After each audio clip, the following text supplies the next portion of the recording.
مساء الخير. في مقولة في عالم البيزنس وعالم التسويق بتقول مش مهم انت بتعمل ايه، المهم انت بتعمل الحاجة ازاي. المقولة دي بتنطبق على عادل امام اللي في خلال 50 سنة قدم كتير في الفن، سواء في السينما او الدراما او المسرح. فايه سبب نجاح عادل امام وايه سبب تعلق الناس بيه؟ ما تيجوا نشوف.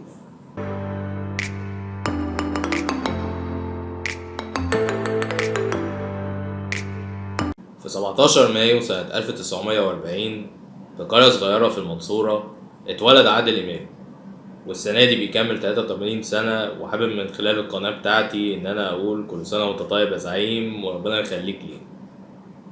وكان عادل إمام بيحب الفن من صغره، وأظهر موهبته لما اشترك في مسرح جامعة القاهرة مع زميله وصديق عمره الفنان صلاح السعدني. وفي سنة 63 فؤاد المهندس اللي كان مكسر الدنيا وقتها في الستينات وفي أواخر الخمسينات كان عامل مسرحية اسمها أنا وهو وهي، وكان عاوز وجه جديد يشترك معاه في المسرحية. وفي وسط 90 وجه جديد عادل إمام يكسب الرهان ويظهر في مشهد صغير في المسرحية ويقول أما بلد بتاعت شهادات بصحيح. والناس ضحكت بسبب الإفيه ده، والناس اتشدت لعادل إمام بسبب تلقائيته وخفة دمه. وبمناسبة المشهد هحط لكم اللينك بتاعه في الوصف تحت. وبعد نجاح المسرحية عادل إمام عمل أدوار ثانوية في أفلام زي مراتي مدير عام وعفريت مراتي، والاتنين كانوا بطولة شادية وصلاح ذو الفقار. واشتهر أكتر لما ظهر مع أحمد مظهر في فيلم لصوص لكن ظرفاء. وتيجي الفرصة الذهبية لعادل إمام لما يختاروا المخرج جلال الشرقاوي في مسرحية جديدة مع مجموعة شباب جداد. مين بقى الشباب الجداد؟ خد عندك سعيد صالح، يونس شلبي، أحمد زكي، وهادي الجيار. وأكيد طبعا أنت عارف اسم المسرحية هي إيه؟ أيوة، مسرحية مدرسة المشاغبين. وأحكي لك على حكاية هتعجبك حصلت في الكواليس بتاعة المسرحية. المخرج جلال الشرقاوي كان حاطط قاعدة إن محدش من كرو المسرحية يخرج عن النص، ولكنه اتفاجئ إن عادل إمام كان بيخرج كتير عن النص، وده أثر في بقية الكرو. والنتيجة إن أول لما الناس شافت المسرحية الناس ماتت على روحها من الضحك. وبعد ما خرجوا من المسرحية كانوا حافظين إفيهاتها كلها، ولحد دلوقتي كل ما المسرحية بتتعرض الناس تسيب كل حاجة وتقوم تتفرج عليها. وانطلق عادل إمام في البطولة المطلقة وعمل فيلم البحث عن فضيحة مع سمير صبري وميرفت أمين، وفيلم البعض يذهب إلى المأذون مرتين مع سمير غانم، وفيلم خلي بالك من جيرانك مع لبلبة وأستاذه فؤاد المهندس. ومسرحيتي المفضلة شاهد مشافش حاجة. إيه ده؟ مش ده تشرشل؟ وفي سنة 78 عادل إمام يغير من جلده ويعمل مسلسل أحلام الفتى الطاهر، واللي فيه عادل إمام بيتجه من الكوميديا للدراما. وكانت وقتها حاجة ثورية إن ممثل كوميدي مصري يتجه للدراما. وبعد سنتين عمل مسلسل دموع في عيون وقحة، أو زي ما احنا بنحب نقول عليه مسلسل جمعة الشوال. وفي الثمانينات والتسعينات عادل إمام يبقى نجم شباك وينافس أحمد زكي، محمود عبد العزيز، نور الشريف، نادية الجندي، ونبيل عبيد. ويتجه شوية عادل إمام للدراما ويعمل أفلام زي المشبوه وحتى لا يطير الدخان والحريف واللعبة مع الكبار والإرهاب والكباب والإرهابي وطيور الظلام والنوم في العسل وعمارة يعقوبيان.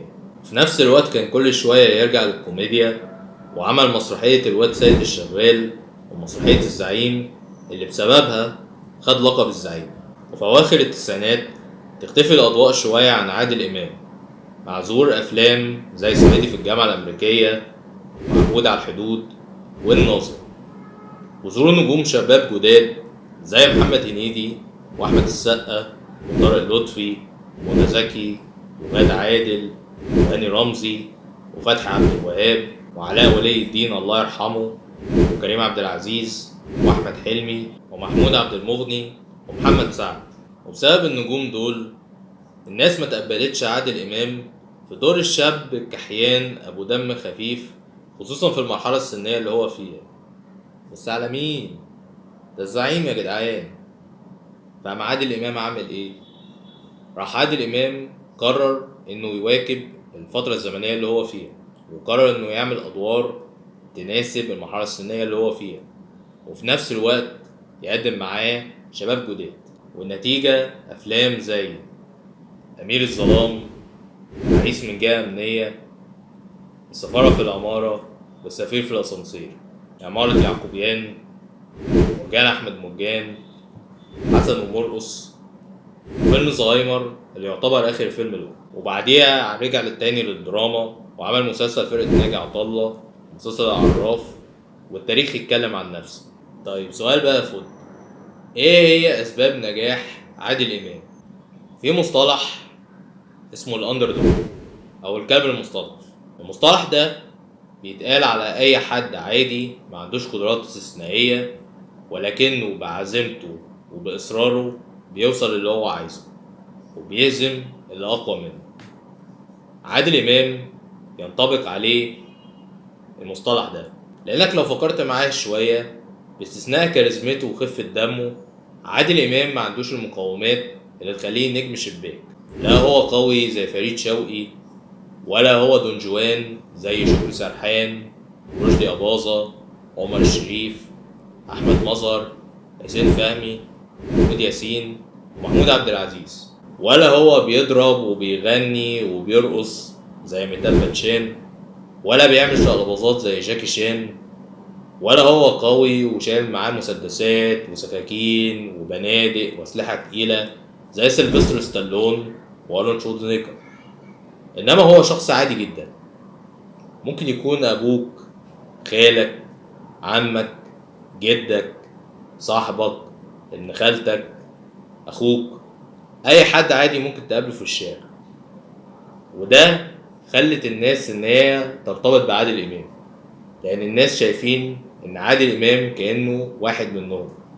وحتى عادل امام وصف نفسه الوصف ده في نهاية فيلم ارهاب والكباب لما قال: لا هو تخين قوي ولا هو رفيع قوي، ولا هو طويل قوي ولا هو قصير قوي، من الاخر شبهنا كلنا. السبب التاني ان بعد هزيمة 67 حصل تغير كبير في المجتمع المصري، سواء سياسيا، اقتصاديا، اجتماعيا، وثقافيا، واتجاه مصر من الاشتراكية للانفتاح الاقتصادي. وزي ما كلنا عارفين ان مع كل تغيير جديد بتظهر تحديات ومشاكل جديدة.